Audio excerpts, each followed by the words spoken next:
આજે આપણે શિવપુરાણ ભાગ 4માં ભસ્મ અને રુદ્રાક્ષનો મહિમા, શિવના વ્રતો, શિવરાત્રિની કથા, શિવનું સગુણ નિર્ગુણ રૂપ તથા ભાગ 5માં ઉપમન્યુ દ્વારા કહેલ શિવ મહિમા અને શિવ પાર્વતીજીએ શ્રી કૃષ્ણને આપેલ વરદાન વગેરેની કથા કરીશું. અગ્નિ વડે, હોમ વડે ઉત્પન્ન થયેલ ભસ્મ પવિત્ર અને મંગલ છે. તેને લગાડવાથી તમામ તીર્થોની યાત્રાનું પુણ્ય મળે છે. રુદ્રાક્ષ એકમુખીથી 14 મુખી સુધીના હોય છે. સર્વભેદવાળા રુદ્રાક્ષો મંગલકારી છે. રુદ્રાક્ષના સ્પર્શથી પાપોનો નાશ થાય છે. શિવના 10 વ્રતો મુખ્ય છે, જેમ કે આઠમ, 11, 13, 14, સોમવાર અને શિવરાત્રિ. આ વ્રતો દુઃખોનો નાશ કરી આલોકમાં સુખ આપી પરલોકમાં મોક્ષ પ્રાપ્તિ કરાવે છે. શિવરાત્રિની કથા મુજબ હરણાનો શિકાર કરવા તેની રાહ જોતો પારધી અનાયાસે જ બિલીના પાન શિવલિંગ પર નાખે છે. તેનાથી સદાશિવ તેને દર્શન આપે છે. શિવરાત્રિનું વ્રત કરનાર મોક્ષ મેળવે છે. શિવના ભજનથી શિવ સ્વરૂપની પ્રાપ્તિ થાય છે.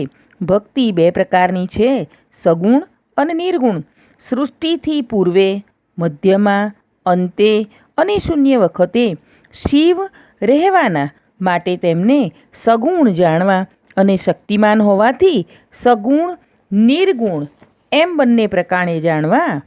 હવે ભાગ 5 ઉમા સંહિતામાં ઉપમન્યુ દ્વારા કહેવાલ શિવ મહિમા મુજબ યાજ્ઞવલ્ક્ય, શાકલ્ય, દુર્વાસા, વિશ્વામિત્ર, માર્કંડેય, બાણાસુર, શક્તિદેવી, દધીચી વગેરે શિવકૃપા મેળવીને મહાસમર્થ થયા હતા.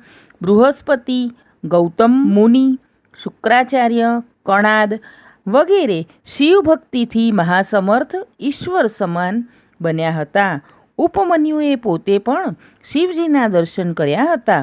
જ્યારે શ્રી કૃષ્ણએ ઓમ નમઃ શિવાયનો જાપ કર્યો, તપ કર્યું અને શિવ સહસ્ત્રનામ સ્તોત્રથી સ્તુતિ કરી, ત્યારે ભોળાનાથે પ્રસન્ન થઈ તેમને 8 વરદાનો આપ્યા. ઉપરાંત પાર્વતીજીએ પણ શ્રી કૃષ્ણને વરદાનો આપ્યા. પછી શ્રી કૃષ્ણ દ્વારકા ગયા અને સદાશિવનું સ્મરણ અને રટણ કરતા કૃતાર્થ થયા. આમ શિવપુરાણની કથા મુજબ શેષનાગના 1000 મુખો પણ શિવજીના ગુણો કહેવા સમર્થ નથી. આગળની કથા સાંભળવા માટે આપણી આ ચેનલને લાઇક, શેર અને સબસ્ક્રાઈબ કરજો.